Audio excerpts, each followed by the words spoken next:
खबर एयरपोर्ट से जुड़ी आपको बताते हैं, चूंकि जहां पर बुरी खबर यह है कि डायरेक्ट परवाजें जो हैं वो मुअत्तल करने का फैसला लिया गया है 23 अक्टूबर के बाद।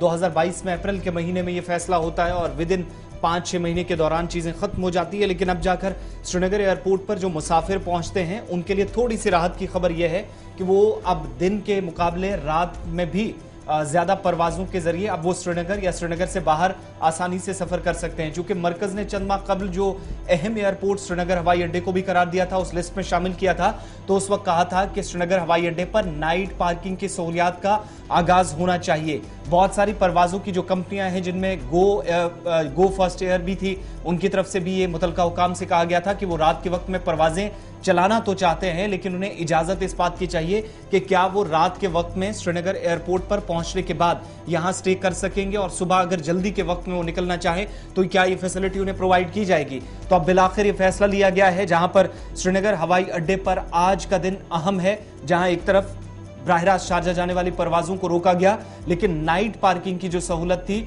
वो आज से दस्तयाब होगी। और गो फर्स्ट एयरलाइन जब पहली परवाज लेकर यहां रात के वक्त में जाएगी तो पार्किंग की सहूलत और रात को रुकने और सुबह जल्दी वहां से वापसी का रास्ता भी उसके पास होगा, यानी एक ऑप्शन के तौर पर इन कंपनियों के पास रहेगा, जहां वो श्रीनगर जाने के बाद स्टे रात भर कर सकते हैं, जो इससे पहले नहीं होता था। इसका सीधा मतलब यह है कि जनाब रात देर गए तक अब श्रीनगर इंटरनेशनल एयरपोर्ट पर परवाज आएगी और सुबह अलल सबा वो वापस भी जाएगी। नहीं, रात को जो परवाज आएगी वो रात को स्टे कर सकती है एयरपोर्ट पर। ये आज तक हमारे पास फैसिलिटी नहीं थी, अब ये फैसिलिटी प्रोवाइड हो गई है, क्योंकि एयरपोर्ट का काफी काम जो है वो चल रहा है। और उस काफी काम के बीच ये बड़ी बात जो थी कि रात देर के जो परवाज आएगी, जो 8-9 बजे कोई परवाज आए, 10 बजे भी कोई परवाज है, क्या वो रात को ही वापस आए, तो वो रात को रुकेगी और सुबह अलल सबा जाएगी। जिससे क्या होगा कि जो लोग सुबह सुबह निकलना चाहते हैं वो निकल सकते हैं, रात देर गए आना चाहते हैं वादी कश्मीर में आ सकते हैं। और ये फैसला तब लिया गया जब टूरिस्ट फुटफॉल जो है वो वादी कश्मीर और जम्मू के कई इलाकों की ओर बढ़ रहा है।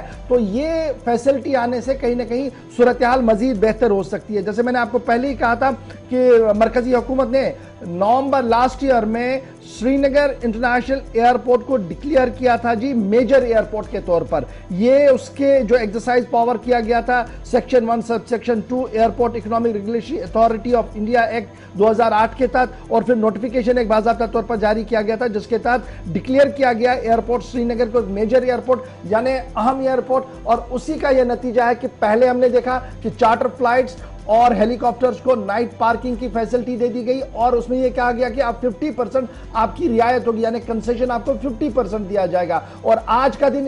इंतहाई अहम इसलिए श्रीनगर एयरपोर्ट के लिए है क्योंकि आज से बाज़ाब्ता तौर पर नाइट पार्किंग की फैसिलिटी वहां पर लगेगी। और नाइट पार्किंग की फैसिलिटी की सबसे पहली जो शुरुआत है वो आज होगी। और बाज़ाब्ता तौर पर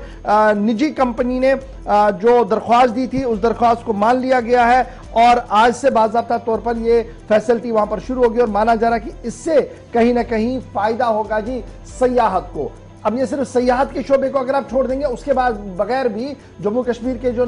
बाशिंदे हैं, जो रहने वाले हैं, या वो लोग जो कारोबार के हवाले से श्रीनगर जाते हैं और शाम को वापस जाना चाहते थे और उनके पास कोई फैसिलिटी नहीं थी, अब उनके लिए भी एक अच्छी फैसिलिटी होगी कि सुबह अलल सबा आप आइए, रात को देर गए अपना काम करके वापस भी जा सकते हैं, आपको नाइट स्टे करने की जरूरत नहीं पड़ेगी। इसे एक नेक शगुन और फाल माना जा रहा है श्रीनगर एयरपोर्ट के लिए। पहली खबर अच्छी नहीं है, दूसरी खबर पॉजिटिव डेवलपमेंट के साथ हमने आपके सामने रख दी।